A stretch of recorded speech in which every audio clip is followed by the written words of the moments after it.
Hello friends, welcome to our channel Kalasha's kitchen. ఈరోజు వీడియోలో ఎండు చేపలతో పచ్చి కారంని ప్రిపేర్ చేసి చూపిస్తానండి. అందుకు నేను 5 ఎండు చేపలని తీసుకున్నాను. ఇలా పొడవుగా సన్నగా ఉన్నవి తీసేసుకొని స్టవ్ ఆన్ చేసుకొని ఏదైనా స్టాండ్ పెట్టుకొని ఇలా వీటిని కాల్చుకోండి.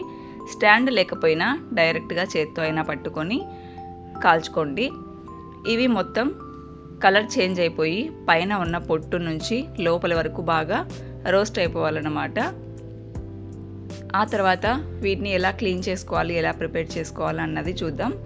ముందు ఇలా 5 చేపలను ఒకేసారి నేను కాల్చుకుంటున్నాను. అన్ని వైపులకు తిప్పుకుంటూ కాలుస్తున్నాను. ఈ తల భాగం నుంచి తోక భాగం వరకు మనం వీటిని బాగా కాల్చుకోవాలండి. తర్వాత పైన ఉన్న పొట్టు మొత్తం తీసేసుకోవాలి. చూద్దాం. మీరు 5ని ఒకేసారి ఇలా చేయడం కష్టమైతే ఒక్కొక్కటిగా అయినా చేసుకోండి. చూడండి, ఈ విధంగా కాల్చుకోవాలండి. కాల్చుకున్న తర్వాత తల భాగాన్ని సపరేట్ చేసేసుకోవాలి. పక్కకు తీసేసుకొని పైన నల్లగా పొట్టు పొట్టులాగా ఉంది కదా, అది మొత్తం మనం చేత్తోనే తీసేసుకోవాలి. ఇలా చేత్తో తీసేస్తే సపరేట్ అయిపోతుందండి. అలా అన్నింటికి తీసేసి క్లీన్ చేసేసుకోవాలి ఫస్ట్. చాలా త్వరగా అయిపోతుందండి ఈ రెసిపీ.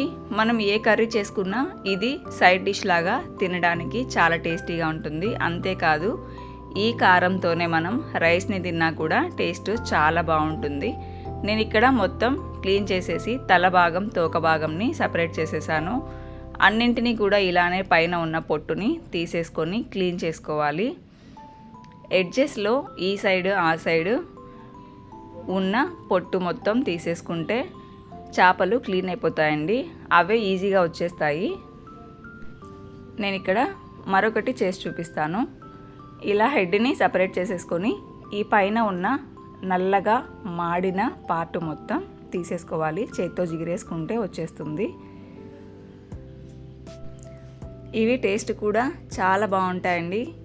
మీరు వీడియోని స్కిప్ చేయకుండా చివరి వరకు చూడండి. ప్రాసెస్ మొత్తం అర్థమవుతుంది. చాలా సింపుల్గా ఎలా ప్రిపేర్ చేసుకోవాలన్నది స్టెప్ బై స్టెప్ ప్రాసెస్ మొత్తం నేను ఇందులో షేర్ చేస్తున్నాను. ఇలా ఈజీగా ఈ చేపలకి ఎడ్జెస్ మొత్తం తీసేసుకొని క్లీన్ చేసేసుకోవాలి. కింద ప్లేట్లో మనకి మొత్తం పొట్టు మొత్తం రాలిపోయింది కదా, అలా క్లీన్ అయిపోవాలన్నమాట. ఇదే విధంగా నేను అన్నింటినీ క్లీన్ చేసేసుకున్నాను. చూడండి, ఇదంతా డస్టే అన్నమాట. ఇదంతా పక్కకు తీసేసుకొని ఇప్పుడు ఈ చేపలని మనం కట్ చేసుకోవాలి. లేదంటే చేత్తోనే కూడా తెంపేసుకోవచ్చు. ఇలా తల భాగాలు మొత్తం పక్కకు పెట్టేసుకొని ఈ చేపలని ఇలా చేత్తో తెంపేసుకుంటే తునిగిపోయేంత రోస్ట్ అయిపోవాలన్నమాట.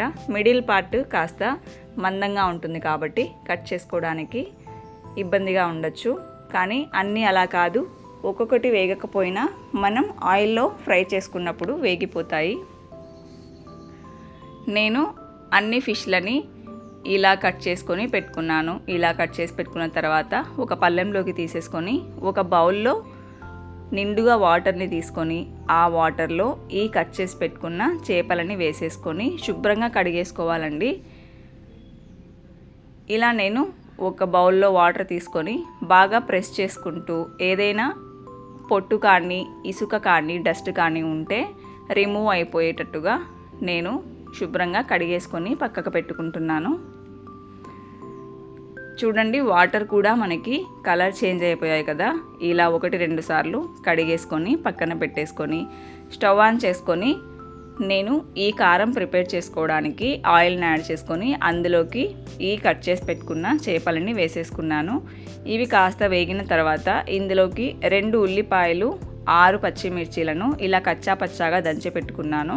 అది కూడా ఇందులోకి యాడ్ చేసేసుకొని ఈ కారం పచ్చి వాసన పోయి మంచిగా స్మెల్ వచ్చే వరకు వేపుకోవాలి. చాలా టేస్టీగా ఉంటుందండి ఈ రెసిపీ. అసలు ఎక్కువ ఇంగ్రీడియంట్స్ లేకుండా చాలా సింపుల్గా ప్రిపేర్ చేసి చూపిస్తున్నాను. ఇలా వేపుకున్న తర్వాత ఇందులోకి రుచికి సరిపడా సాల్ట్ వేసుకొని వేపుకోవాలండి. సాల్ట్ మరీ ఎక్కువగా కాకుండా కాస్త తక్కువగా యాడ్ చేసుకోండి. ఎందుకంటే చేపలు ఉప్పగా ఉంటాయి కాబట్టి సాల్ట్ని ఎక్కువ యాడ్ చేసుకోవడం వల్ల ఎక్కువ కషంగా అయిపోతాయి. ఇలా వేగిపోయాక ఒక పళ్ళెంలోకి తీసేసుకొని అలానే అయినా తినొచ్చు, సైడ్ డిష్ లాగా అయినా తినొచ్చండి. తప్పకుండా మీరు ఈ రెసిపీని ప్రిపేర్ చేసుకొని టేస్ట్ చేసి చూడండి, ఎలా వచ్చిందో కామెంట్ చేయండి. మరి వీటితో వేరే రెసిపీస్ ఏదైనా చేయగలగచ్చు అంటే నాకు కామెంట్ సెక్షన్లో తెలియచేయండి. నేను ఆ రెసిపీని కూడా ప్రిపేర్ చేసి షేర్ చేస్తాను. మీలో ఎవరైనా మన ఛానల్ని ఫస్ట్ టైం చూస్తున్నట్లయితే సబ్స్క్రైబ్ చేసుకోండి. Thank you for watching.